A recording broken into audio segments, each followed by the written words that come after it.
Whether you keep them in your home or love to see them in theirs, these are the creatures that bring us all together. Reptiles. We're going to be delving into the experiences of reptile lovers from around the block and around the world. This is the Reptile Talk Podcast.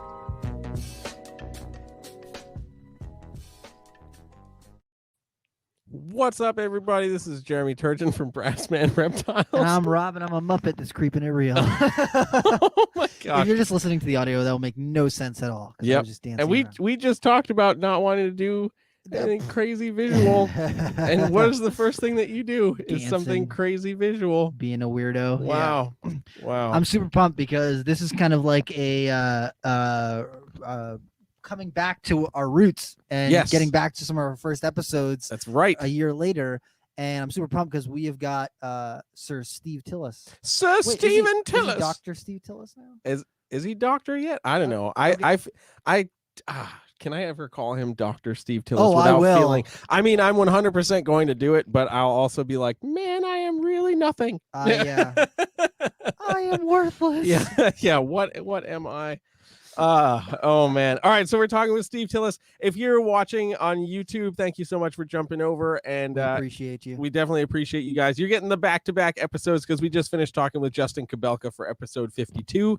If you're listening on just the audio, well, you can go listen to episode 52 In a week. or this from a week from today. Yeah, Yep. something like that. I don't know. Either way, you're gonna figure it out. Let's stop the bullshit and bring prospective Dr. Tillis. Wait. What? No, do it. Oh, Just okay. say- Oh, come okay. I on, thought you were what do saying wait. Get Oh. to it. No, get to Hi, it. Steve. What's up, man? Man, you guys overhype me too much, and don't tell me that I'm going literally back to back with Justin Kabelka. That's Yup. kind of Yep. setting it You're up the for next me. episode. Yep. Where the hell is those ball pythons, dude? Steve's like, I have the Zio River locality normal. It's at least 6 feet. This is not a Right. super orange dream pied clown. Yeah. You know, genetic see, though, stripe lavender. It's funny you say that because the only ball pythons I have are literally like either dreamsicle stuff or Zio River stuff or the weird stuff I brought back from Africa to try and prove out, and the basic morphs to prove them out with. Yeah. And one of them is an orange dream, and one of them is you name it. They know all the base genes there. They had a bucket full of them, and Yeah. so yeah. Oh man, amazing. So what, dude, how have you been? It's been a while It's been a since minute. we've talked to you Yeah. on here. So I'm actually having a weird week, in a certain sense. Oh no. Yeah, so I just found out yesterday that so my first pet ball python, who I've had for 16 years, so got him when I was 11. About a month ago, he was going in a shed and he got really uppity, and even just defensive in shed is just atypical for this snake that I've had for 16 years and used in umpteen thousand educational presentations. And about 2 weeks later, I noticed a really big mass on the side of his neck. And then when I took him in, I scheduled a CT and brought him in for a CT, and within the week it took me to book that, it had almost increased by size by 50%. So it's not looking great for him. So, that's kind of a bummer story to lead on to, from the beginning. But the reason I'm saying that this is a weird week for me is that because of COVID, one of the safest lab activities I've been able to do is to practice cell culture. And part of that is establishing, cell lines from animals that have passed away. And one of the things that we have tried multiple times now and failed at completely is a ball python cell line. And a tumor cell is like the holy grail in terms of starting tissue from a cell culture. Because, if cancer is a cell that's figured out how to live forever. Yeah. So if I take a piece of that and throw it in a culture, essentially what I can do is make my first ball python immortal. So so it's sad and it's neat at the same time that because of this weird, set of circumstances, I'm at a really good place in my life to be able to capitalize on this really sucky moment for me. But the significance of having this animal that, in my personal life has vastly changed the course of my life. To know that 100 years from now, this snake could still be benefiting herpetoculture is such a special feeling, and it's such a rare. Like, I could have never plot out the set of circumstances that would lead me to be able to sit in this seat and be able to do that. But it's wild. Yeah. Exactly. Yeah. And it's really, if that had happened 2 years ago or 2 years from now, it would have just been another dead ball python, Yeah. So Yeah. it's weird, very weird. And I mean, especially because you guys know the number of ball pythons under my care. The fact that of all the ones, and I mean, granted, it is an older snake and stuff, so it would be statistically more likely to end up with something tumorous. But again, I have a lot of old snakes that I manage, and for this is the only one with a tumor. So Yeah. That is definitely a weird week. It's a weird week. Yep. But yeah, the prospect of an immortal ball python is what a neat legacy to be able to leave behind. Like again, just to match a personal legacy in my own life to a scientific one is God, such a unique feeling. Yeah, I just want all of the non-ball python people to clip that immortal ball python. Yeah, what are you gonna name that morph? Oh gosh, what's funny is that it will get a cell line name, so but there you go. Probably like Bappy ball python. Yeah, nothing clever, but who knows? Dude, maybe you gotta at least name it after yourself. Yeah, something like that. But what's really funny is that sometimes the cells of the animals kind of take on the characteristics of the original animal they came from. So I was setting up a bunch of Galapagos tortoise cell lines over the summer, and this was like a Galapagos tortoise that died of old age. So like a very old, already giant old tortoise, and its cells were not aware that the composite being that they are a part of had decided to part this world, because man, literally every tissue I threw on a plate was just grew a cell line. It just everything wanted to. All those cells were very much keen on keeping going. So that's insane. Yeah. That really is insane. Damn it, Steve. My favorite cell culture story is so there's a corn snake heart cell line that we tried to establish, and man, it was like a month after we had taken it out of this, removed the heart tissue from this dead animal, and those heart cells were still beating in culture in the plate. It was wild. What? Yeah, 30 days after, they were no longer part of a snake, and they were still going. Yeah, that's insane. What the hell? So we're kicking this off with some insanity. Yeah. Right. Yeah, now. going real weird places real quick. So Jesus. I just again it's I mean, you guys called me up yesterday asking for podcast material, and I'll be like, well, I certainly have had it stumble across my plate in the last 3 hours. So Holy God. crap. Steve, you live a pretty awesome life. I really do. I really can't understate it to the I have none of this planned. I just stumble through life and cool things happen to me, and the way I describe it is I'm a very lucky person. It's either extreme bad or extreme good, oscillates wildly, but if anything, I'm lucky, and it's the first ball python dies, but also I can turn it into an immortal cell line at the only point in my life of which I'm probably ever going to be able to do that, Yeah. Jesus. This is so wild. Wow. It's serendipitous. It's damn. But wait, and again, Steve, I feel like nothing. Yeah. Again, it's you guys give me too much credit. I'm a lucky person. Immortal cell line. I don't know what you're I just made I'm going to make the only immortal wall python, and dude, I can't wait to tell Kevin that. Ooh. Be like, hey, you think you're badass, Mr. Evil Morph God? Get this. Yeah. No, sorry, I should be careful. I don't want to jinx it, because it's still a snake in my snake room. So the success rate on establishing cell lines is not great. But that being said, this kind of scenario is a type of scenario which we typically have success with. So we'll see what happens. But Man. my fingers are crossed. It would feel fitting, you know. I would feel like that is a satisfactorily endpoint at that animal's life. It's lived a full, you know, full life at that point. Want So. for it. Yeah, for sure. Man, It's more than a lot of people can say in the reptile hobby. I'm just saying. That's- like, that is very, very true. you're like, I had my ball python for 5 years and I died. And you're like, oh no, I've had this thing for 16 years now. And it developed a tumor, which is really weird because they don't usually do that. So Yeah. Yeah, and I mean, especially like again, it was like I'm talking about this ball python has a tumor that is 3 inches by about a half inch on its neck. Like, oh wow, and that was not there a month ago. wow, that's crazy. So whatever it is, it's very aggressive, and very aggressive tumors also happen to be very aggressive cell lines. So Yeah. Wow. All right, where do we go from here? I was gonna say, well, I've been talking to Steve about I've been watching some of the blood and short tail things he's been doing, and he's got some cool stuff going on over there. So you're feeling pretty good about the direction those girls are going in? Yeah. So I tried something different this year, and it worked really well.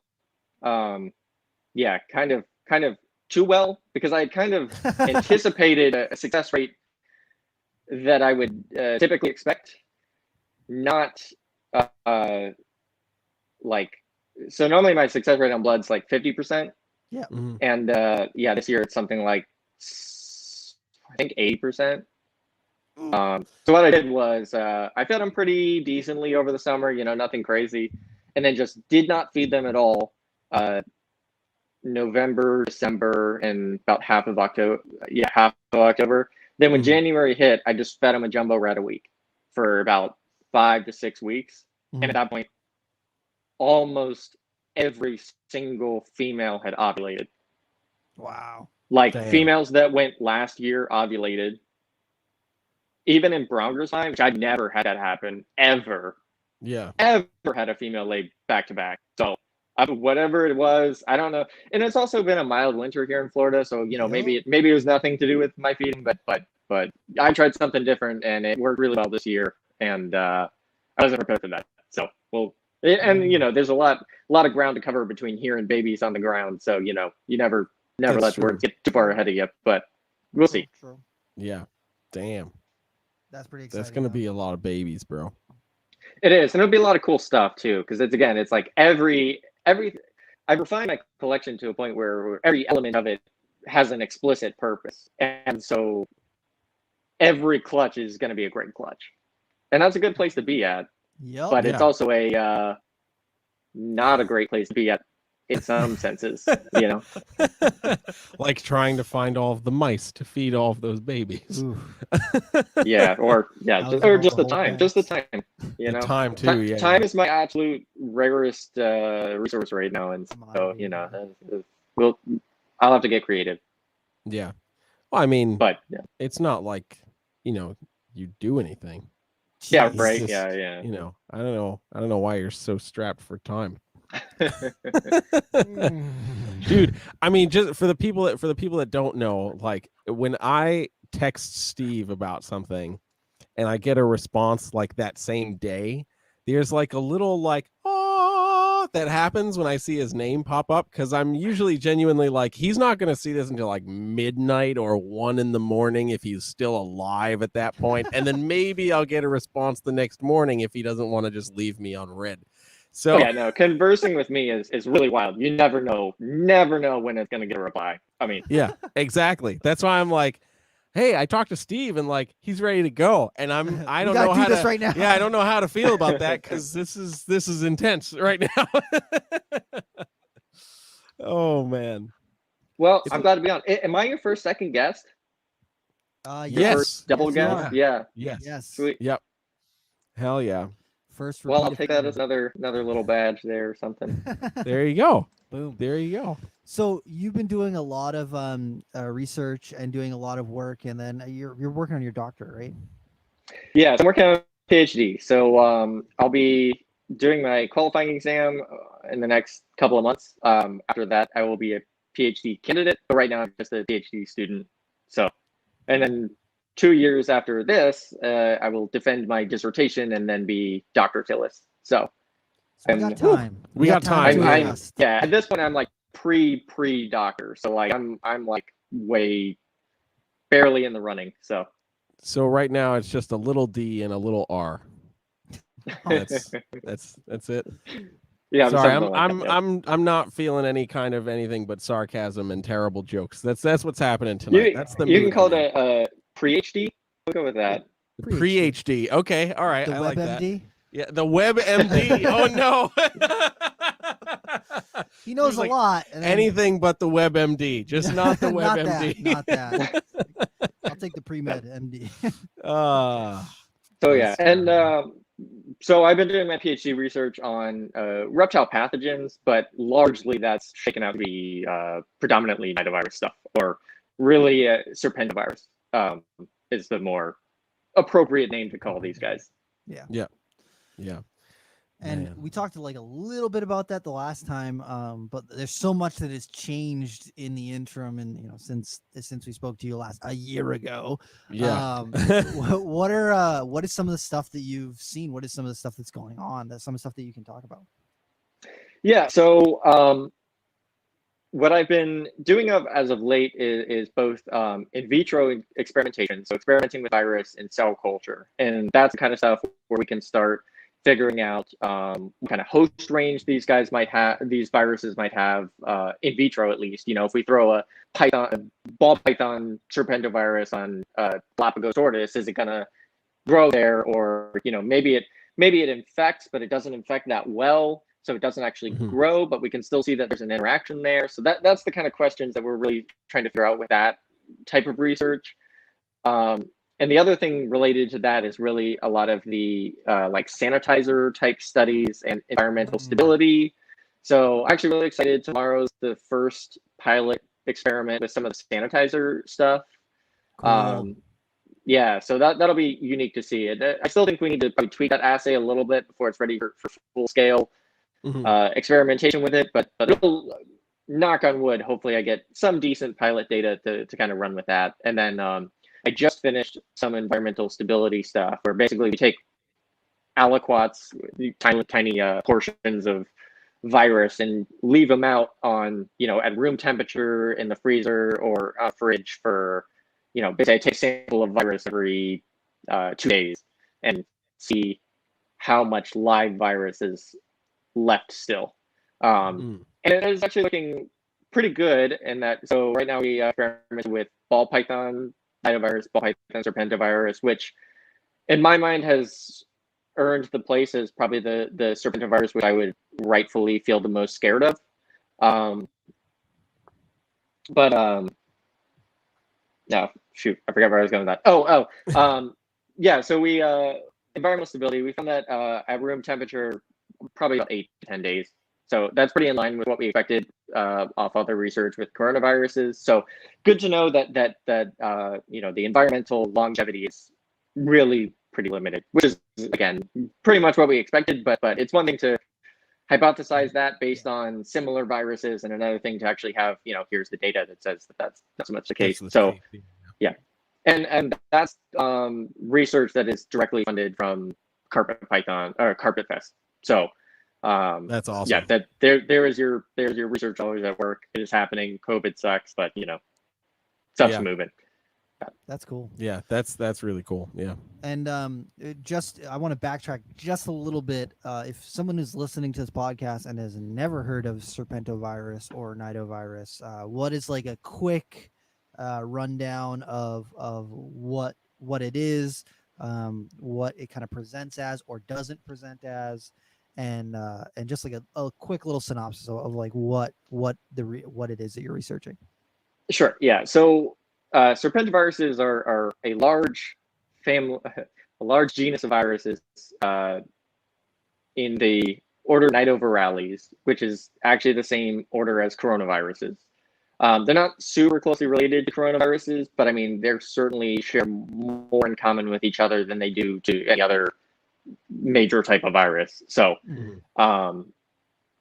much like coronavirus, these are predominantly respiratory oral tract type viruses that target those types of tissues. And they certainly seem to play a large role, if not a majority role, in causing respiratory infections. So the recipe for a respiratory infection is definitely not as simple as snake plus virus equals sick. But a lot of times, if you get a sick snake and you look at the recipe, a serpentovirus is in it. Is there? If that makes sense, you know. Yeah. So if you see a virus, I don't automatically think it's sick snake. But at this point, when I see certainly a python with a respiratory infection, I mean, if you're not like, you know, keeping it at 30 degrees or something like that, like, and I see a rest, if you have a room full of otherwise healthy snakes and you have one snake that is not doing as great, you know, that's when I really start to, you know, there's no, that one cage isn't sitting at, you know, 60 degrees or something like that. You know, there's something different going on in that animal, and there goes that. But so a lot of there, I want to walk a fine line here, and I want to make sure I point out two things. So I will be speaking at some points here as, you know, Steve, PhD student, talking about, you know, the legitimate stuff that I can talk about with legitimate research and stuff like that. And I'm also going to be talking as Steve, the guy who's been keeping and breeding pythons for 12 years, kind of fitting what I have learned as a PhD student into what I have seen in my experience with herpetoculture. So, you know, some of the stuff that I'm, so I'll explicitly talk about the role serpentovirus plays in my colony. And this is where I have, you know, Steve, the snake keeper hat on, you know, if that makes sense. Yeah. So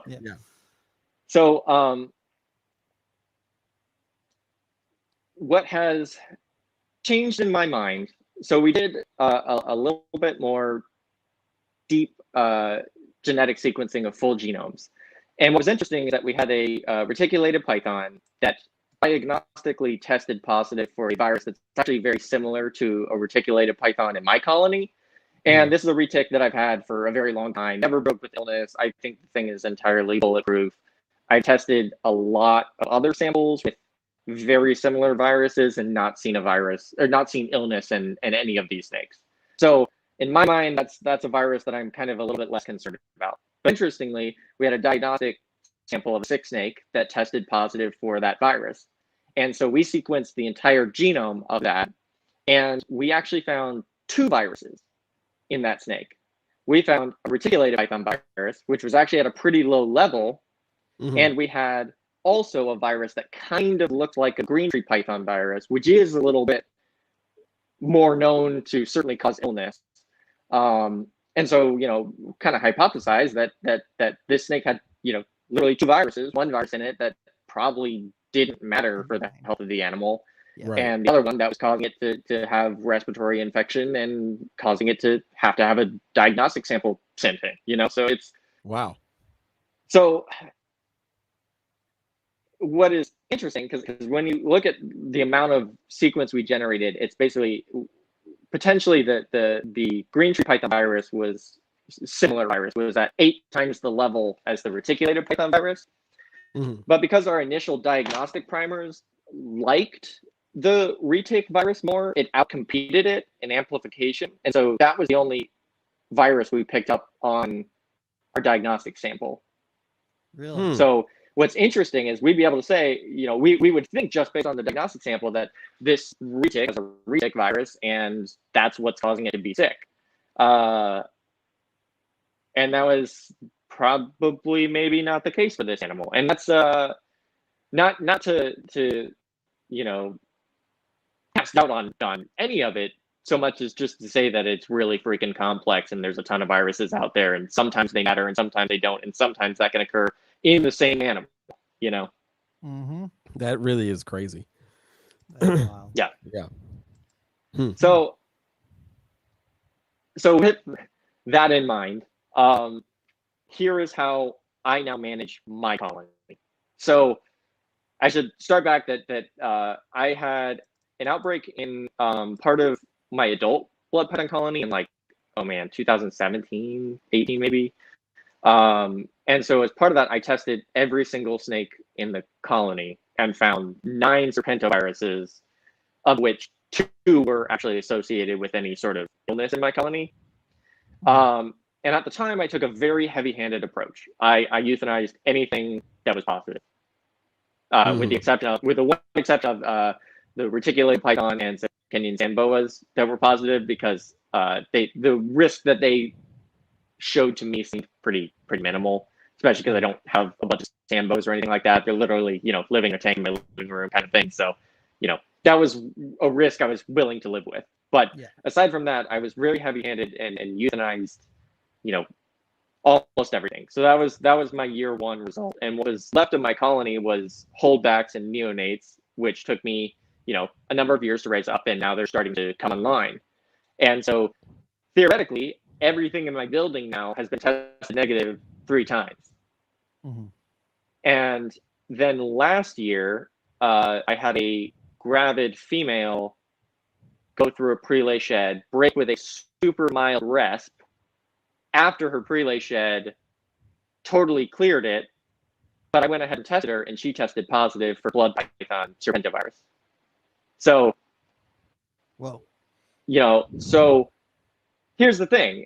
A PCR test is answering the question, did we detect RNA of this virus on the swab? And there's potentially a lot of reasons the answer to that might be no, besides the fact that the snake doesn't have any virus. It could be that the primers don't pick it up. It could be that it's at too low a concentration. What I think is going on in my particular animals is that when these animals aren't stressed, they're just not shedding enough virus to be picked up on a test. They're not stressed animals.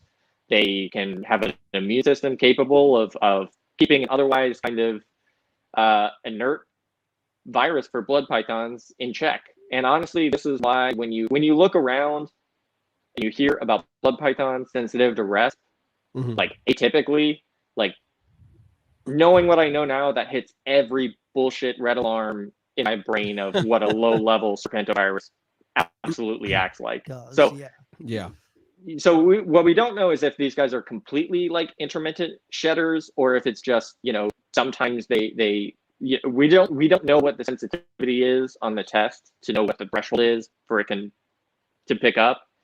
And the other challenge too is it's likely to be slightly different for every virus, for the exact same reason that retic had 2 viruses and yet diagnostically only tested positive for 1. Because if you have 1 virus that those primers really like, it's going to be outcompeted. The other virus is going to be outcompeted by it on the test. So it's tricky. So anyway. Man, yeah. Last year I handled it where I'm like, I'm going to, anything that broke with that kind of resp, I went ahead and euthanized. I was like, whatever virus is in this individual animal clearly has conditions under which it can be disease causing. And so in my mind, that is absolutely, grounds for not being in the adult colony. But this year, I'm going to try something a little different, because I think these snakes are, these females, after being gravid, after laying their clutch of eggs, after no longer being stressed, are probably I know they're going to go back being healthy because they've already shown that, but I think they have a good chance of going back to actually testing negative if that virus is brought back down to a low enough level where it's no longer really shedding it. So this year, what I'm doing is any sort of female like that. Again, I'm talking like a super mild resp. Like you might even miss it if you're not looking for it, but I've so honed in on what I'm looking for now that, if I see any hint of it, instead of just euthanizing those animals, I decided I'm going to isolate them this year and just keep them isolated until they test negative and determine when that might be. And so here's kind of what has prompted part of my shifting in that mentality. And that was there's actually a Radiolab episode that was just put out called Dispatch 14, COVID Crystal Ball. And in this episode, they looked at immunocompromised COVID patients.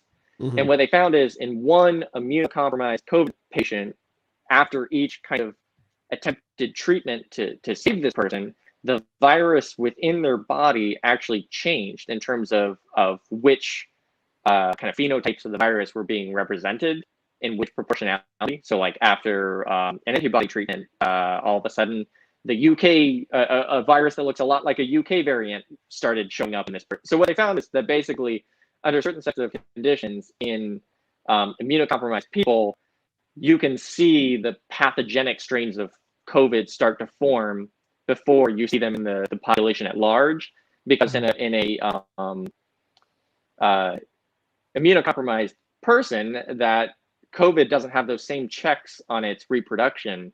So it can really kind of turn that whole person into an experimental virus making factory, because the protein a virus uses to copy its genome is not great. Like it don't get me wrong, like it does a pretty good job, but like in our own cells, the penalty of being wrong in multiplying our own DNA is cancer. In a virus, the penalty for mutating your genome is potentially a more fatal virus that works better for you, the virus. So, viruses are really good at rolling those dice. And so for me, how I have shifted in my viewing is I'm no longer looking at those mildly sick animals as having developed a illness that can potentially, or develop a virus that could potentially cause illness. Instead, I'm looking them more as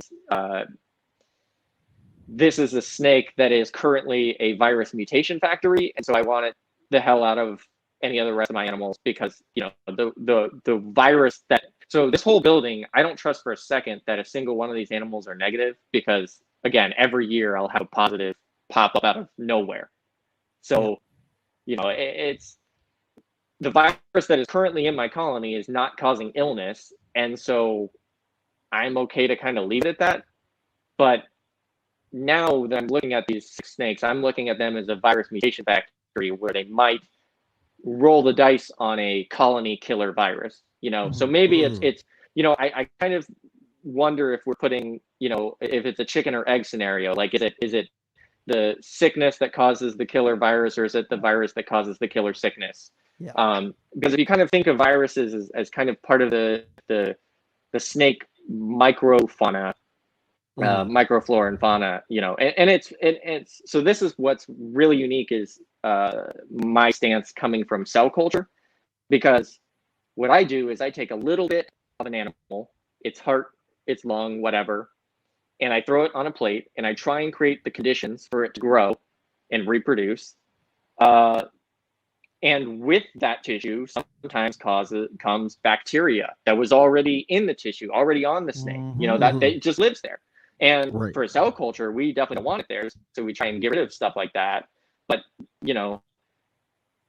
even when we try and make the most medically scientific sterile conditions, when we're taking an in-sterile thing and putting it into our attempt at a sterile environment, we can't kid ourselves. And where I'm going with that is that, we do the absolute same thing of, we take a tiny portion of a being, the being being a wildlife population, and we take a tiny portion of that, some cells, some individual animals, and I throw them in a box with media, we throw them in a box with mulch, and we try and create the conditions for them to grow and reproduce. And the same conditions that make the cells grow also make the bacteria that grow with the cells grow, and the same conditions that make our snakes grow the bacteria that the snakes come along with. So if you think of virus as part of that, and we do know these viruses have a place in wild populations that is complicated. So it's elements of what we see maybe aren't so, I don't know where I'm going with this, but just that we're taking in sterile beings and trying to pretend that we're keeping them in sterile conditions, we're not. No, it's not. So racks in their room, and they're like, everything's sterile, everything's clean. They're still living beings inside of your and I mean, room. well, it also goes to so there's a like if I'm working with a specific pathogen in people, I would order like a specific mouse that I know it's called a SSP or a SPP, specific Man, not good at the letters. Specific pathogen free. So it's a specific pathogen free line of mice. And this is saying that it is free of a specific type of something. Like, you can't even just say, like, this is a sterile mouse.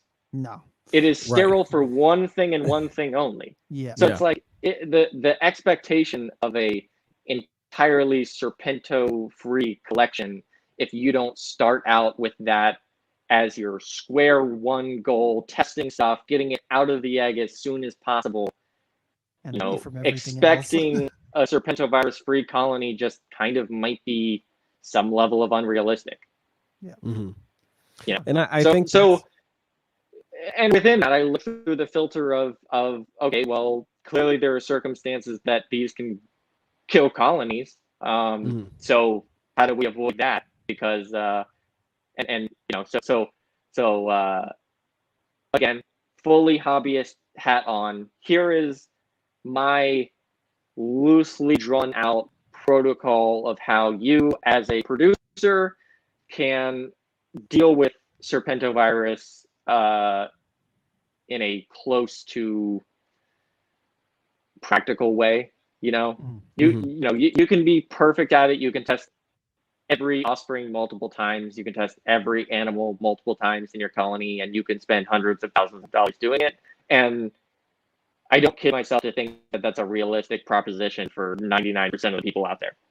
Yeah. So with that in mind, here's how I work around my colony, which is to say that this is how I work my healthy colony, where I normally, you know, I have one female blood that I said broke with that mild rest that I'm isolating. So exclusive to that one snake, this is how I would generally go about managing my healthy colony. So for starters, any for sale offspring that I plan on making available, I absolutely keep in a different room as my adults.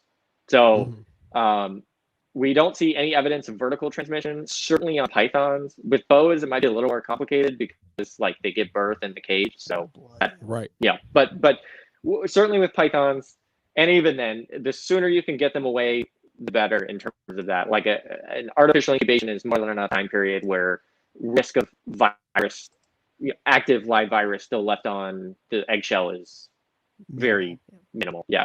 So what that means with that decent with a no vertical transmission is that even close to decent biosecurity is pretty much your best insurance policy you could take as a seller.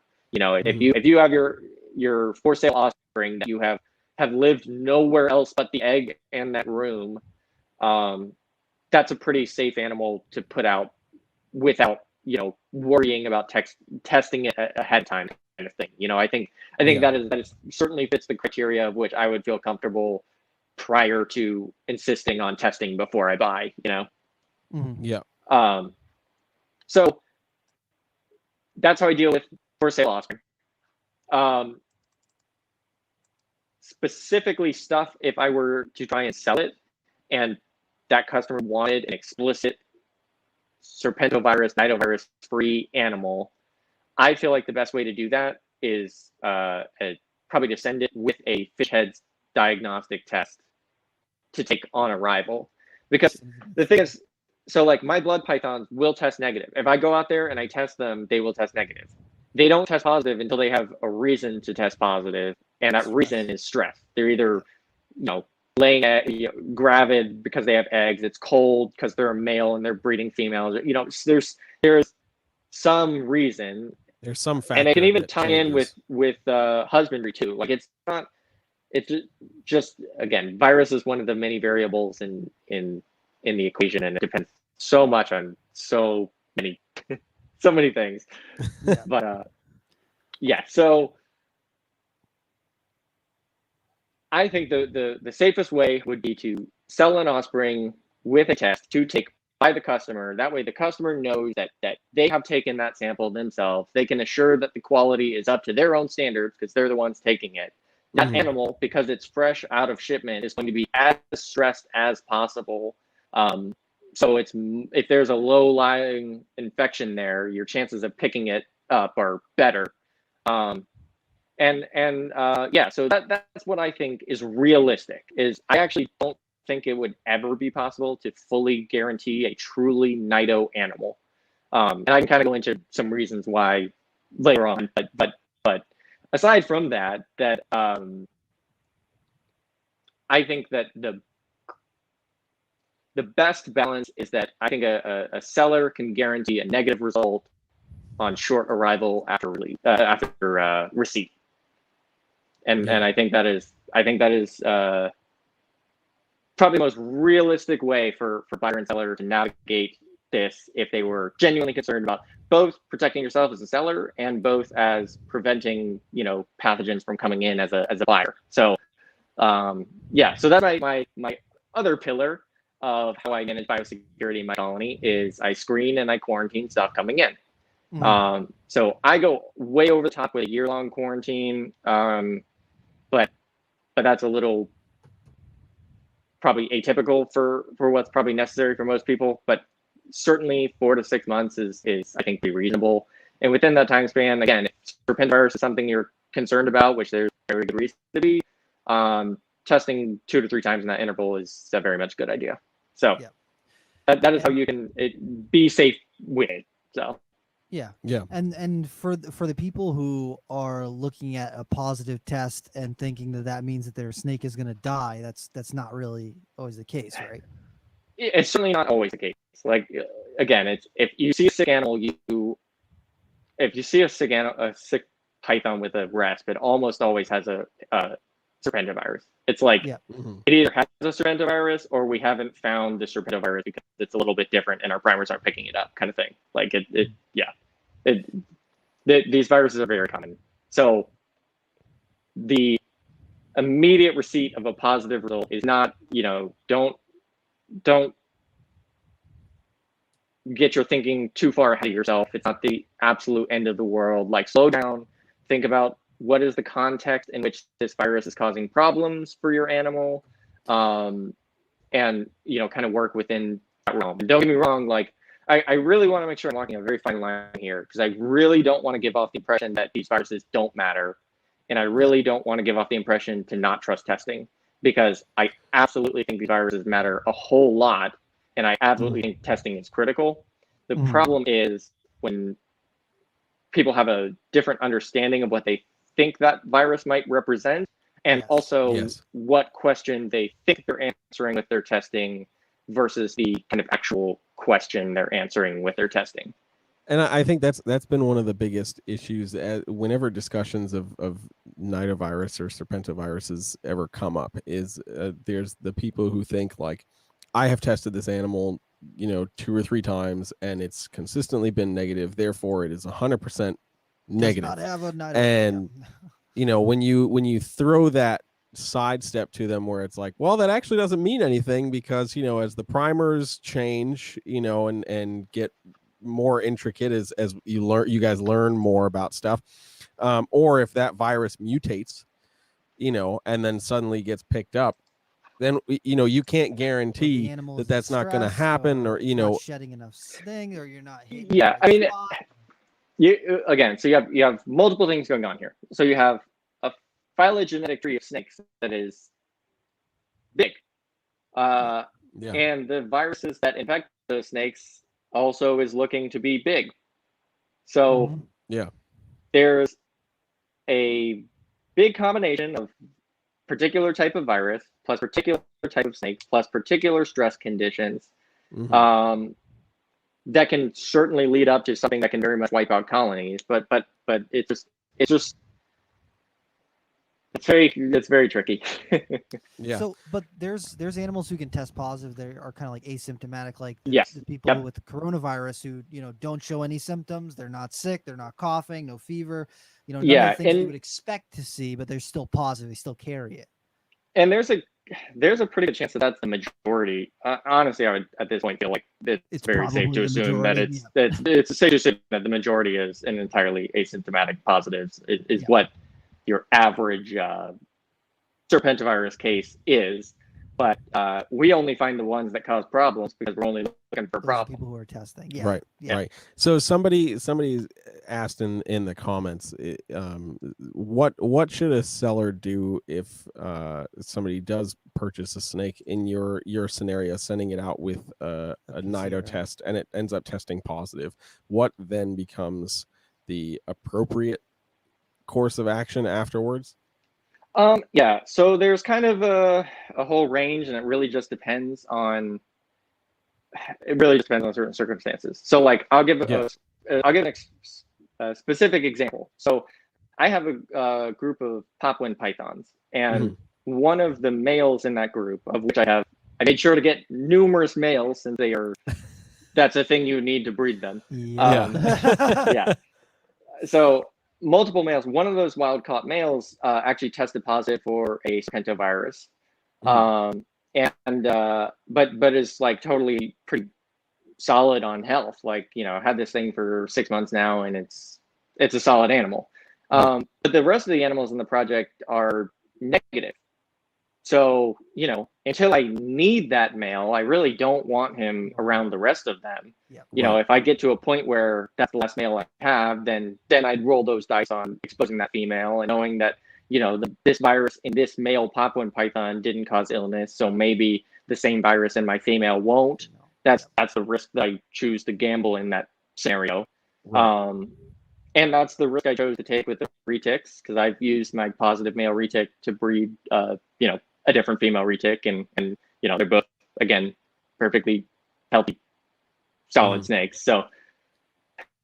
So anyway, what I did with this particular male that I didn't want hanging around the colony was I had a friend who really wanted some experience with popwinds, and they had a place. So I built a whole cage with it, and that cage and that animal are a combined unit.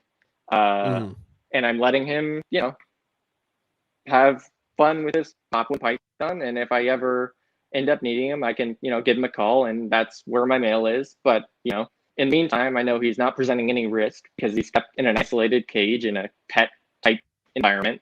But I also know that if I ever do need him, because he's an animal that would very much serve a purpose in, you know, my type colony, I know where he is. So option one is to kind of rehome it out like an FIV cat, like one of the cats with like an HIV type virus, where basically if you have a cat positive for that, you really shouldn't have another cat that's negative for it, or else they're going to kind of get each other sick. So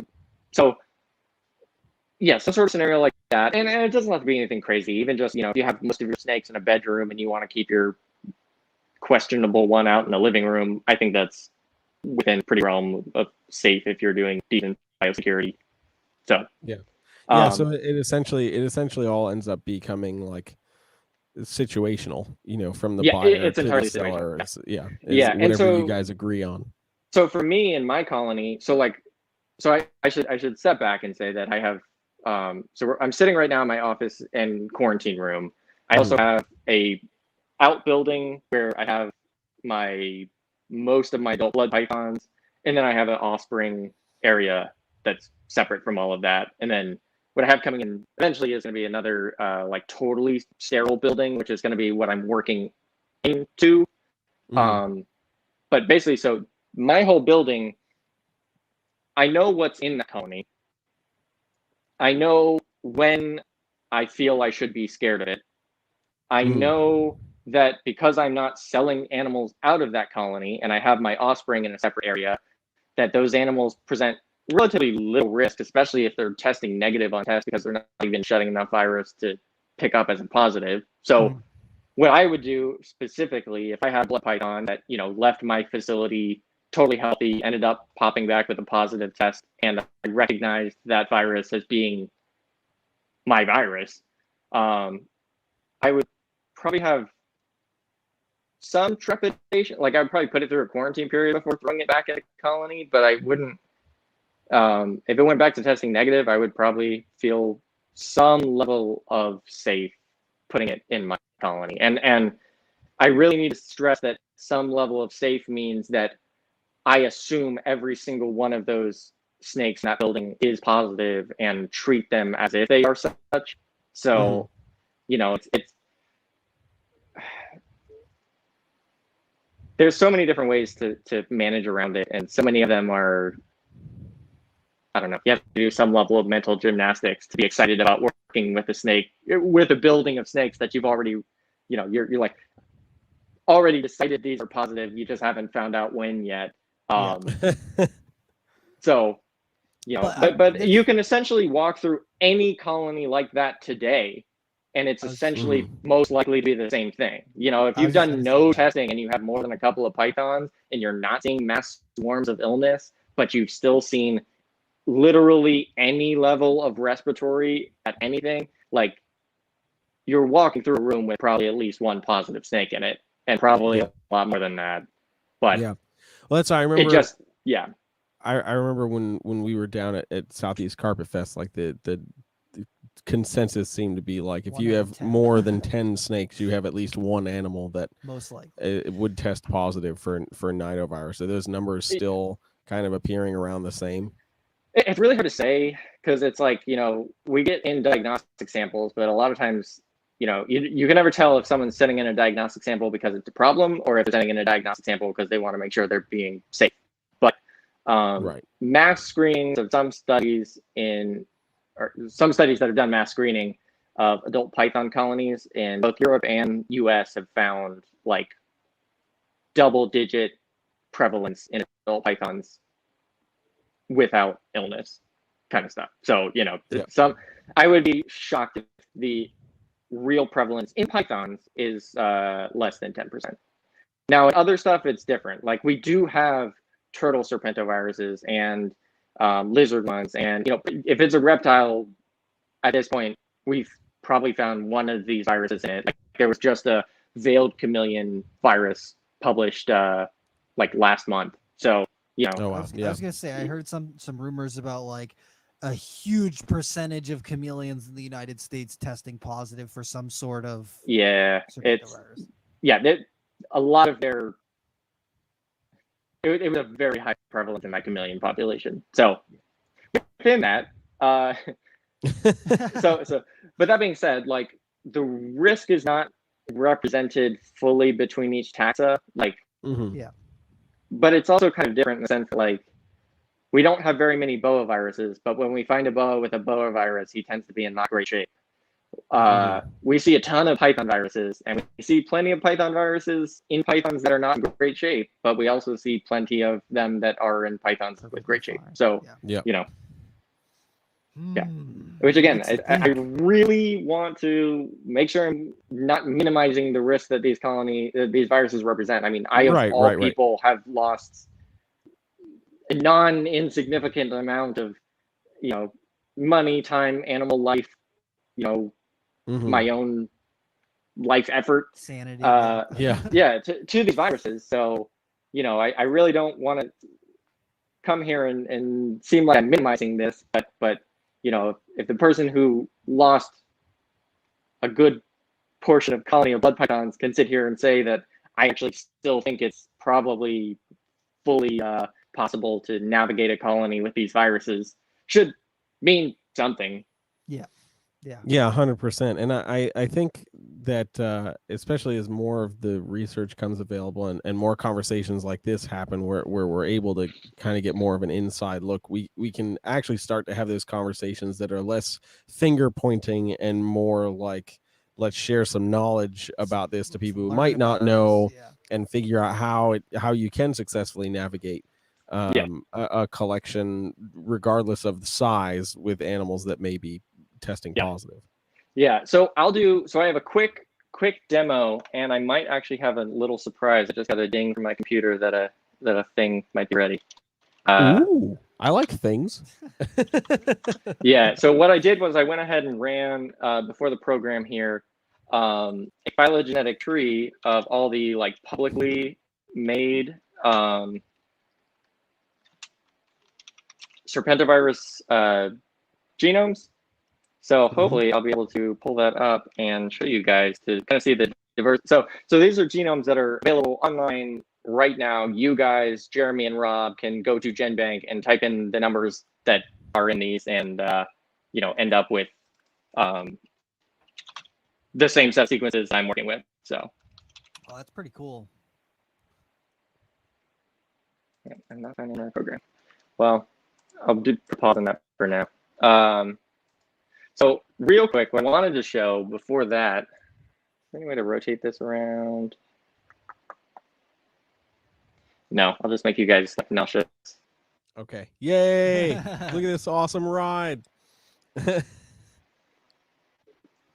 Okay, can you guys see that to some extent? Yes, sort of. A little bit, yeah. Okay, so these are all genomes that are available publicly online. So here's green tree python, blood python, retic. Here's the veiled chameleon. And we can take a look real quick at one of these viruses and see what's kind of made up. So all these like green and yellow things are proteins. And kind of genes that code for proteins. But if we zoom in, we can actually see there's the genetic code AGTC, blah, blah, blah. You remember this from high school. Wow. Yeah, so each one of these things is a gene. So the gene that we target with our testing is this part of this second gene here, this ORF1b. Here is the S gene, that's the spike protein. So the vaccine that coronavirus, that's this gene right here, but here's it in a ball python. So what I did was I took these handful of viruses and I lined them up and compared them to each other. And so when we open this document, this thing at the top, the red and the green show how similar they are. And so you can see towards the end here, the spike proteins and all this other kind of stuff is super variable. The beginning part of this gene is super variable. The one area where it stays kind of similar is this area. And so that's where testing typically focuses in on this gene right here, because that's where it's the most consistent of all of them across the genomes. Oh, interesting. So when you're trying to make primers to pick up all of these viruses, so we have viruses from lizards here, we have viruses from a bunch of different pythons. So the goal is to create a primer that would pick up all of them. So you could pick them all out in one test, right? Yeah. But when we start zooming in, we can actually see that the actual, like, even though they're kind of similar, there's very few stretches in which case all the nucleotides are green for all of them. Yeah. And so to make a primer, I need about 20 base pairs that are all the same to be able to pick up all of these viruses. Yeah. So this is like, what, 7 viruses of the 200 probably that we know are out there. So yeah. Wow. Now this is just that ORF1b gene. And so this is that area that is very consistent between pretty much all the genomes, but is still like not that consistent. And so I'm going to show you my program here can search, like I can give it a primer and it can predict where that primer would bind. So here is primer 1. So this is primer PVTF, which is in a Laura Hoon-Hanks paper. And this is one of the diagnostic primers that I trust the most. So this is like as if it were a standard PCR. This is the forward primer. And we can see that we got it paired with the blood python, it paired with green tree, ball python, another green tree, veiled chameleon. It missed my retic and it missed the shingleback skink. But we also need a second primer so that we can have a little fragment of something, and that's our target. So here is those sequences with 2 primers. And so now the veiled chameleon, primer 1 worked, but primer 2 didn't, so we wouldn't pick that up on a test. Retic never worked for primer 1, so we wouldn't pick that up on a test. We would pick up green tree, we would pick up ball python, we would pick up green tree, we would pick up blood python, but we'd miss shingleback. So that is how a typical PCR test works. And that is like your $60 to $150 range test. There is another type of PCR called a qPCR, which is cheaper. And this test has pros and cons, but one of the cons to it is that you need a third primer. So already, just by needing 2 primers, we've lost like half of the viruses on this list. By needing a third primer to match up, and all 3 need to be able to match up, now we can only pick up green tree python, ball python, and another green tree python virus. So if I had a blood python serpentivirus and I submitted it for a test that was using 3 primers, the chances of it getting picked up, if that was not the virus that test was originally based on, is not great. So this really shows the difference in what we call sensitivity and specificity. Mm-hmm. So this test, which is our standard PCR, has a higher specificity. It can detect more viruses than this other test. This other test has a lower specificity, but a higher sensitivity. So it can detect virus when it's actually at a lower level. So if you know what you're looking for and you know what to be scared of, this is probably the test to choose if you know it'll pick it up.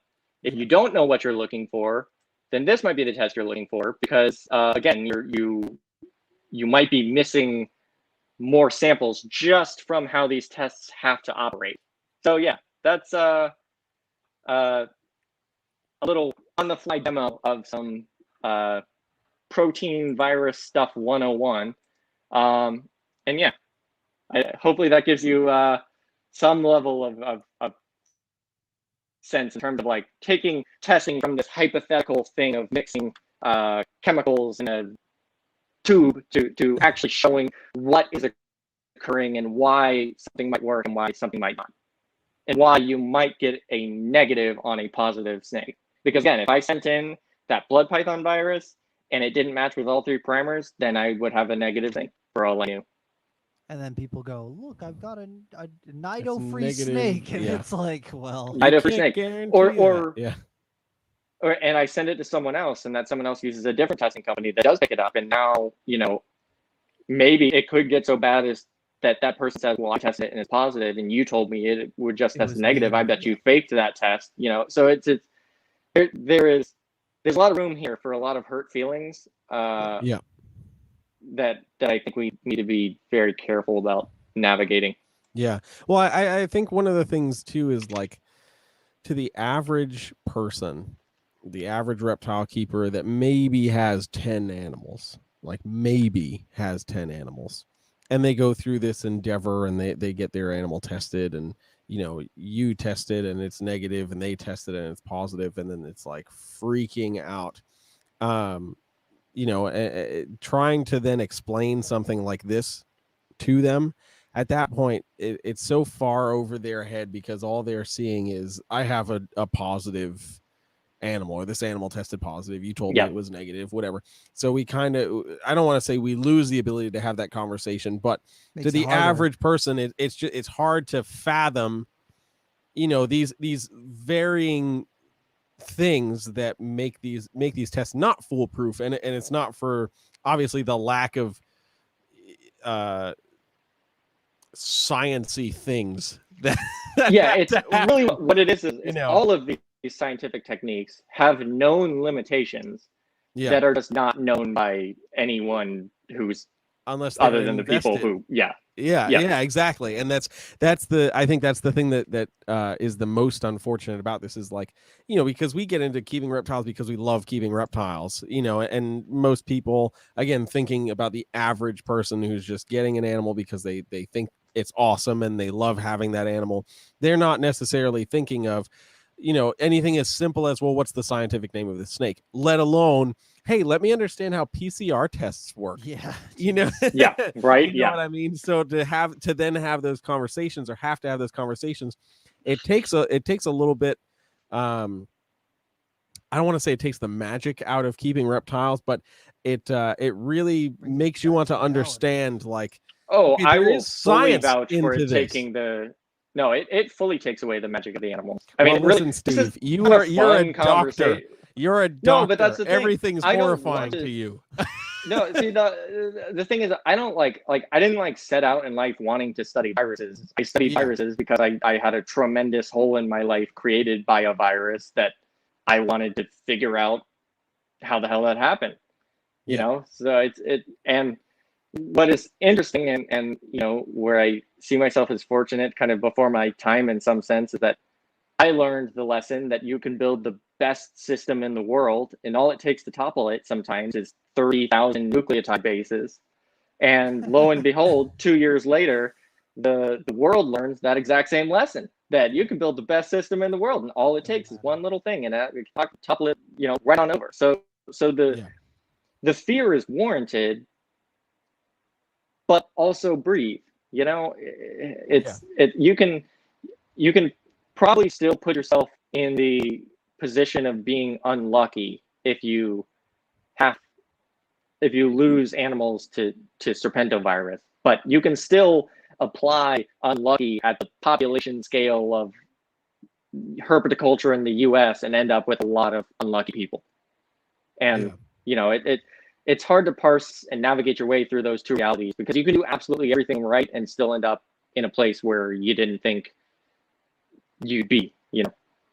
Yeah, for sure, man. There's certainly so much to discuss and discover as obviously as the science is still unfolding, because it's still learning. It's still learning. Yeah, things are still in the very new stages.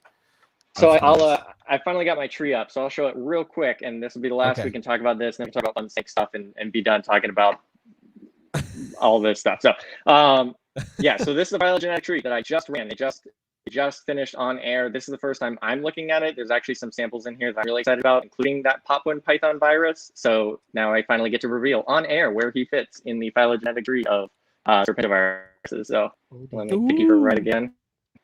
All right, can you guys see that? Yes, it's very, very hard to see, but we can see it. It should be very tiny. Actually, hold on. I think I can increase the size. There we go. Yeah. There we go. So these are the numbers that if you search them up, you will find some of these samples.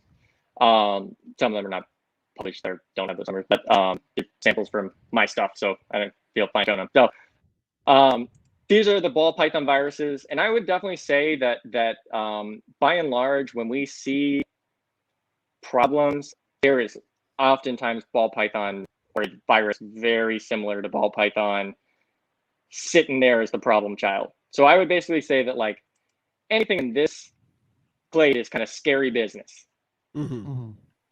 Over here, we have a bunch of green trees and my blood python virus that, again, I know in some contexts can do nothing, in some contexts is scary. And then here is that new Papuan virus. So I actually did think he was going to sit alone by himself, and he's not that really closely related to anything. So it's, he's kind of different, kind of weird. And here's my retic. So he's like way off on his own. Really? So it just goes to show that there's huge diversity here. Here's Shingoback skink. So this was found in a skink, failed chameleon.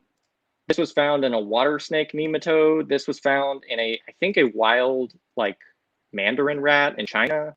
Wow. So like these viruses are out there, and we definitely see they break down. Like these are colubrid viruses, but they don't fully, like these are mostly python viruses, but then you have a weird lizard virus in here and a lizard virus. So it's just nothing. Oh, here's the emerald tree boa virus. Yeah, here's the emerald tree boa virus is most closely related to cow nidovirus. So it's, what? Yeah, genes are all over the place. So viruses are weird. Viruses are crazy. Family's really big. Expect a lot of virus diversity. And when you're talking about Nido or Serpento, like this is what we're cumulatively talking about. And this is just the publicly available full genomes, because we have like hundreds of other samples that are also published that just have partial genomes. So it's like, wow. This is like getting a rough shape of the general shape of how big the iceberg might be. This is not, I can't even go so far as to say that this is the tip. Damn, this is less than the tip. That's wild. Yeah. So Damn. There you go. Last snake talk, that was everything. I made an agenda ahead of time of info I really wanted to hope to be able to show people, and that was the last bit. So now we can talk about cool snake stuff and projects and all that jazz. Let's talk about, we talked about nothing but viruses and a dead ball python. So let's the immortal ball python. The immortal ball python. That's true. So what kind of project, what kind of stuff you got going on behind you there? Because you do have some. You said that this is your quarantine room. Yes, this is the quarantine room, and this is also where I get to do all my sort of fun experimentation stuff. Oh, is this the rack? Yes. Yeah, this is my work on my rack. Yes. We see a scrub python just chilling there, sitting in the fork of the tree that I'm able to provide through this type of caging. And what's really cool is that I can like fully remove this bottom section and do any sort of maintenance I need without, fully disturbing him. Although, I did, but yeah, They're I've smart. They know what's going on. really taken upon myself to really experiment with just some weird, wacky new ways of keeping and new ways of building stuff. You can see I can have like some weird. I think she has one. Oh, she just knocked it down. Like elevated perches and stuff like that. So it's it got really playing around with a 3D printer and all that jazz. And one thing kind of led to another. I realized that, oh, I could do this, and then I could do that, and then I could do this other thing, and then I can. So anyway, where I'm at with it now, because I built those like modified weird freedom breeder racks about a year ago. And I'm actually to the point where I'm like, screw the tubs. Like half of the challenges in that design was making it so that it worked as both a rack and a cage. Yeah. And then I realized that the benefit the rack provided was almost nil. What I really want is a cage that slides out like a rack. Yep. And so I already have that. Like I can pull out that top section like a normal cage / tub. Like it opens like a tub, works like a cage. And I figured that's what I wanted. Why the heck am I spending so much effort creatively trying to accommodate this bottom tub and also wasting 2 levels of a rack when I could just, have a suspended cage off a freedom breeder frame, which I think is, I think that would look sharp. Ooh, I think that would look good. Yeah. Hell yeah. So that's probably the direction I'm heading it in is that, I have a bunch of freedom breeder equipment and I love freedom breeder, but I've hit the limit of their equipment, of what their equipment can provide. And, I want to try something new. So, that's what I'm moving towards in the future. And also, I like seeing this stuff. I didn't realize how much we were missing, even in a clear tub. Yeah. Like it's we don't know anything about these animals that we think we do. It's like the PCR. We're asking one question, thinking we're answering another. Yeah. Yeah. Yup. For sure. Yeah. And dude, I love the seeing the updates you've been posting of like the pop ones and then the scrubs and everything. And I'm just like, oh yes, I just more. Oh yeah. So long term for my colony, what I've been doing is trying to get some of these very, kind of obscure python species and just doing these incredibly over the top year-long quarantines, testing the snot out of them. And I said I have another clean building coming, and that's going to be like, an entirely biosecure thing. And so the goal is to have I'm worried about pythons. I'm worried about these viruses. I am nervous that they're out there. And I would feel a good sense of reassurance if I knew that there was some place where there was definitely pythons and definitely not virus. And I figured I of anyone would be the type of sort to be able to create such a thing. So that's what I'm working on. Yeah. I think that one of the things that people don't think about, like when people think about, oh, well, I brought a snake into my, into my collection and I quarantined it and blah, blah, blah. The thing that I think about is how did that snake get into the US? Because like with the scrubs and a lot of the imported stuff like pop ones and stuff, the people who are collecting them are probably taking 30 of them and putting them all in a bag and then carrying them to wherever they're selling them to, whatever port or, wherever skinning center that they're bringing them to.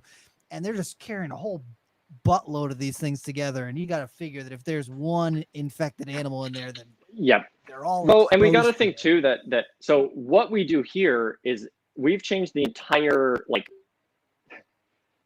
mathematics of what a virus will operate under in our captive conditions by creating these very dense populations we actually changed the type of trait that would be selected for in a virus to do well in that set of circumstances. Yeah. So again, it's like we can pair these kind of probably pretty inert background viruses that they carry from the wild, and yet place them under conditions which we can suddenly all of a sudden select for inadvertently the type of thing that's going to spread across the shortest area possible and the fastest time possible. And again, you can make I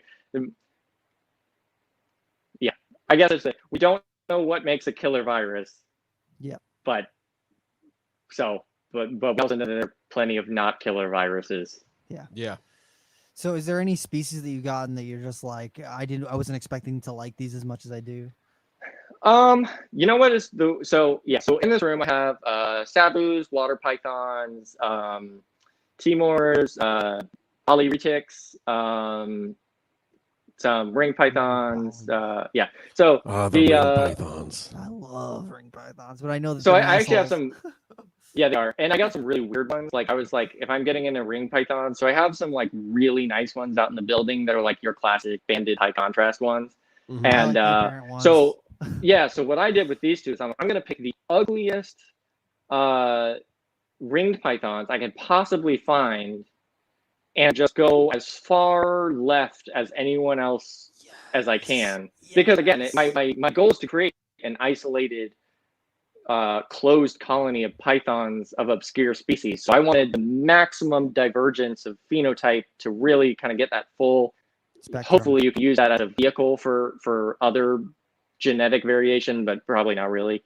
But anyway, I have some really weird ring pythons that ended up actually turning like really cool, almost at a very smallish stage. They're looking like almost jet black. They're unfortunately both in shed. Literally what I was gonna say, because literally people bullshit and talk crap about Bismarck ring pythons. They're like, well, they're not orange when they are adults. God, Look, God, what is that? Shit. And here's the deal: people love all black fucking white lip pythons. They're like, oh my god, it's the prettiest snake on the planet. And it's like a Bismarck ring python is almost that. And if you had an all black one like that, it's even cooler.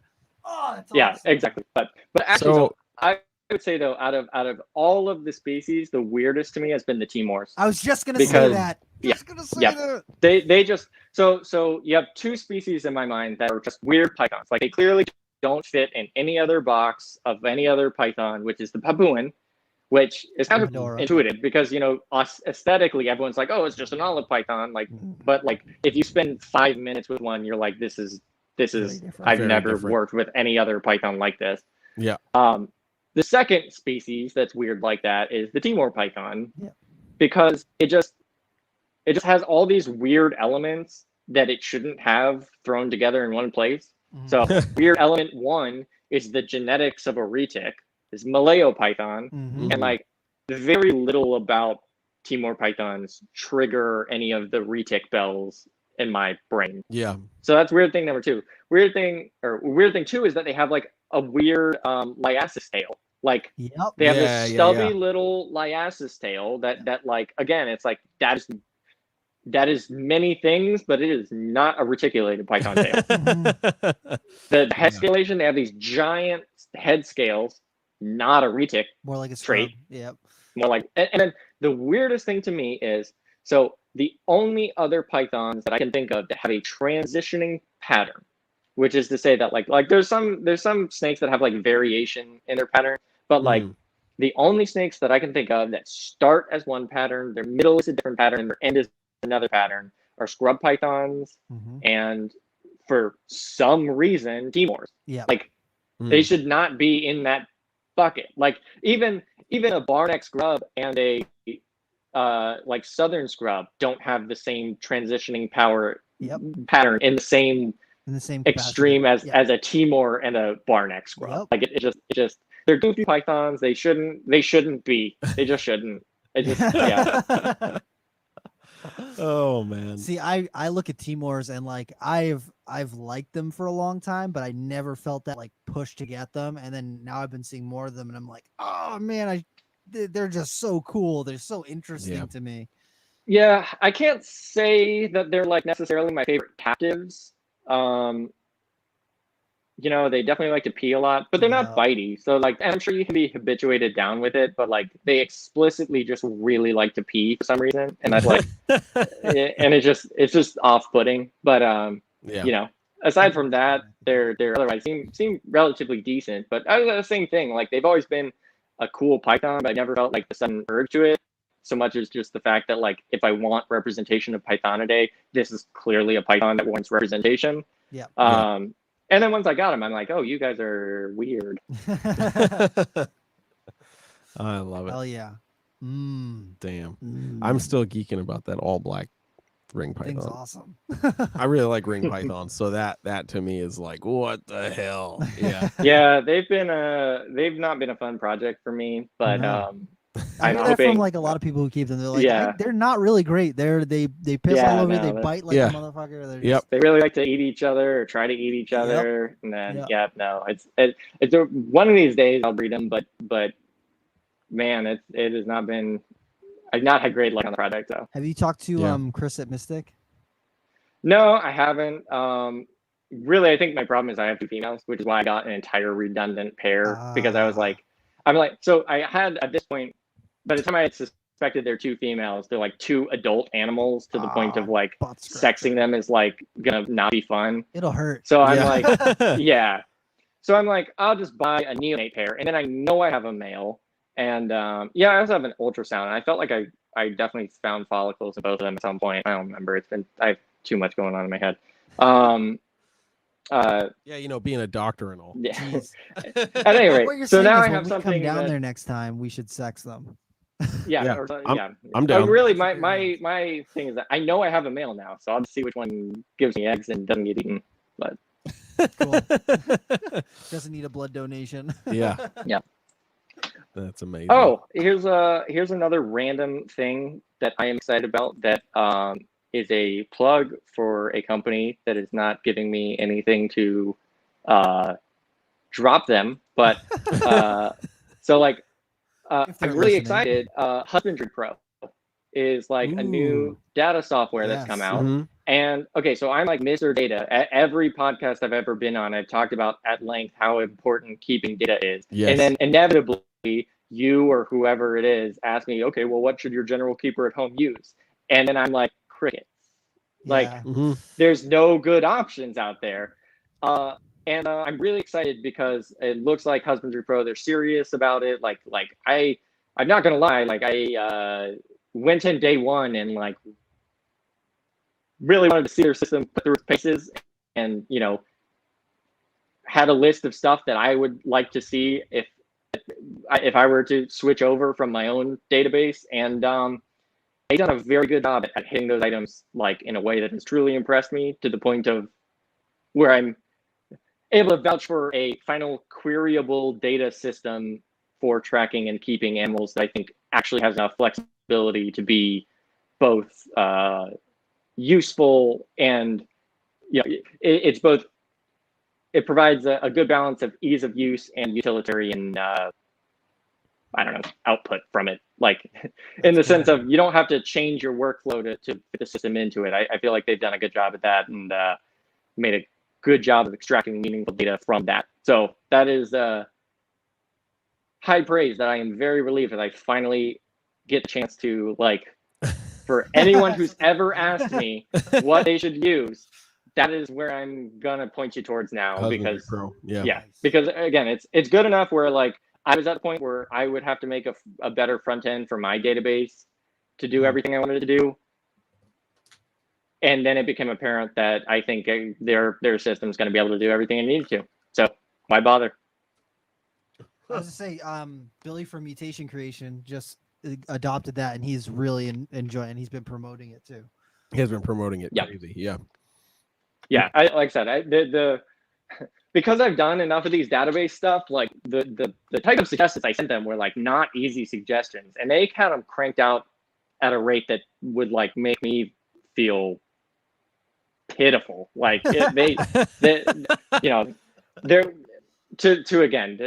to a degree that it was very clear that they're very serious about it, and that gives me like good hope that there's actually some innovation coming in there that I'm really excited to see, because oh man, snake keeping with data at scale is, you guys know me well enough to know that checks all my boxes. Yeah, for sure.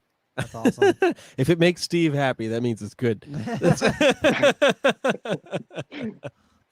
Oh my gosh. It's like how, you know what, when I'm like, I give it the thumbs up, you're like, oh, this must be Oh, good. this is Rob, good. Rob doesn't give if it. You got the thumbs up from Rob. That's you're gonna want to check that out. Probably gonna be critical of it. Oh my gosh, dude, it's freaking awesome. Hell yeah, it's freaking awesome. All right, I think it's about that time. It is about that time. We've run a little long. Yeah, we've run a little long, but it's okay because we got some really great information. And this was a much needed episode. 100%. Yeah. 100%. And I guess I can also, if you guys have any sort of supplemental material to hand out, I can probably put in screenshots as well to make this a little more accessible to people who didn't, aren't looking at a video feed or some of it. Yes. Instagram. What? For the Instagram, that if he's got stuff that he can screenshot. Oh yeah. Oh yeah, for sure.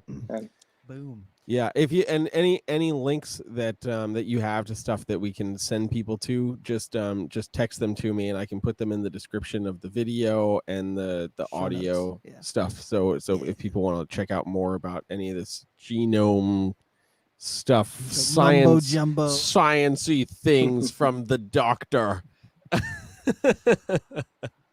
But yeah, you can text me those and I'll make sure that they go up in the video descriptions and everything like that, so people can check it out.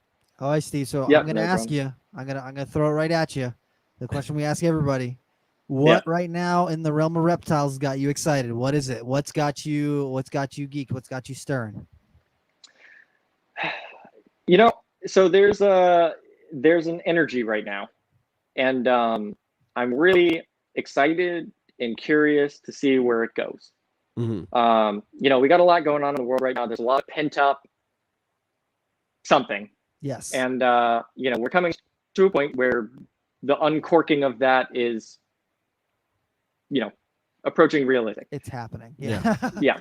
So that has me excited. I'm really excited to see how the money flows this year, if it flows in the same way as it did last year, which was unique and weird. I'm curious to see how reptile expos go. I'm really curious about all of it. I'm curious, I could see everyone just roaring 20s, everyone's been sitting at home, they want to blow out to their reptile expo and send a bunch of money, or I could see them wanting to go and spend their $1,500 in Cancun because that's finally, so it's an option. I'm really curious to see how how that actually shakes out. But kind of building on that and that kind of energy is, I really do feel like there is a hunger out there and it's growing for anything different. Mm-hmm. And I don't just mean different species wise, because that's certainly where I think it is most easily felt, with the people drawn towards weird, obscure species now becoming back in fashion and seeming of having value again and stuff like that.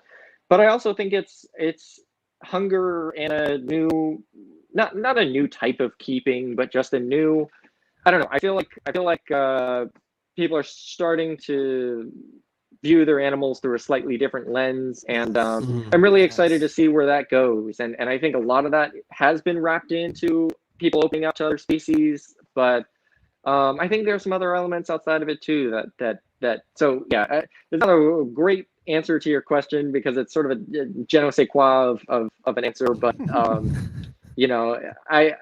I'm really excited to see how the year goes, because I have no clue how it's going to go. Yeah, because there's so many different positive and negative scenarios that I could see work out. Certainly any scenario which doesn't involve a global pandemic is certainly a net positive, but for sure. I mean.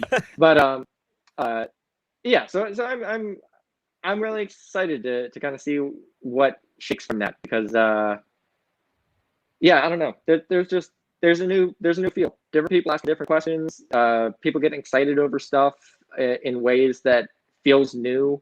Mm-hmm.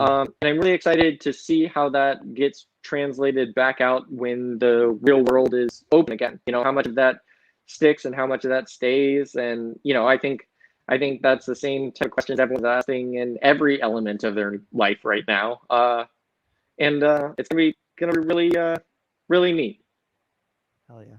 Hell yeah, dude. I'm here for it, man. I dig it. That's awesome. I dig it. All right, if people want to find more He doesn't about want them to find. No, wait. I have a place to point them this time. Yes. Ah, there we yeah. go. Yes. Okay. All So right, people where do want we to find out more send about them you. to? Where do we send them? Where are they gonna go? So I have been trying to reinvigorate my YouTube channel again. Yes. Yeah, because I clearly I have a lot of kind of neat projects going on in my life that I feel like is very different than what a lot of other people are doing, and you know, I've been waiting around for someone else to do it, so I guess at this point I just need to talk Might about as the well cool do it shit I want to talk Go about. Yeah. get the doc on So- YouTube. Yes. So the problem I have is that I don't have any time for editing, so I might have to figure out some logistics on that. But in the meantime, I will point everyone towards my YouTube channel, which is Reptilis, Reptillis. I already have some pretty neat videos on there so far. So if you're not subscribed to that, go subscribe to that, because I'm gonna have more cool stuff. And I think it'll be, again, weird pitch for myself. Different. I think it'll be different. That's right. That's right. That's right. I Don't dig read it. the comment section. Hell Don't yeah. read the comment section. Yeah, just don't read the comment section. Yeah. Actually, you know what? I'm gonna revise that, because the people who are listening to this right now will probably leave useful feedback, because I've gotten a lot of really good feedback on my YouTube videos. That's fair. And the last time that I had a foray in YouTube, I did not get that. So it's been nice. Yeah. Yeah, I mean, the whole reason I shut down my channel in the first place is because, you know, waking up to an inbox of a dozen emails telling me how ugly my hair is, and, you know, how stupid my voice. Like, I was like, this is not fun anymore at all. So, yeah. Hell yeah. So I'm hoping that goes somewhere, does something cool. Because again, it's I feel like I have a tendency to approach things in a slightly different way than other people, and maybe putting a little bit of that out there more might get other people thinking out of the box as well. Hell yeah. Yeah, for sure, dude. All right, man. Thank you so much for coming on tonight, man. It has been amazing dude. chatting, and I have had a really good time listening to the info that you've been able to share with us tonight. Yeah, for sure, man. Thank you very much. Yep, it's been great as always. Thank you for having me. Hell yeah. Yeah, man. We'll have you on again soon. Yes, and I Yep, actually absolutely. mean soon. Yeah, yes. All right. All right, Take dude. care, man. Have a good night. See you Later. man. Talk to you soon. Boom. Boom. Another one down. Steve, the doc. Yeah. If I'm gonna you- start if you calling him stuck that. around for this whole episode, I applaud you, because Yes. it's not always easy for people to understand. Even if you have a background in science, some of the stuff is very complex. Yeah, for sure. So if you want to learn more about anything that Steve is talking about, as soon as he gets me links, I'll make sure that they go in the video description. His YouTube handle is already in the description, and it'll be Tillis. in the description of the audio only. So go check that out. Subscribe to his channel. Go show him some support. And of course, you can find us on Instagram at reptile.talk, at Rob is Creeping It Real. At Brassman Reptiles. And yeah, do that. Do Thank you more so of that. much. Thank y'all for hanging out. And make sure that if you are listening on Apple Podcasts, leave us a review. Yes. Let us know what you think of the podcast so far. I've noticed that the audio quality has been a lot better since we hopped on StreamYard Yes. and got things swapped up a little bit here. If you have not, share at least one episode with somebody. If you shoot a screenshot over to someone, to me, a screenshot of you sharing with somebody. Oh, We've that's got right. that That contest, giveaway. That's right. where I'll be giving away a temp gun at the end of March. So we got, That's I think, right. one more episode, or it might be this episode is the end one. So we'll be think picking it might at be the this end one, of yeah. March. We'll be picking a winner, and we'll shoot you out a really nice temp gun, because everyone should have one in their reptile room. So thank you guys so much That's for right. checking it out. We'll see you next time. See ya.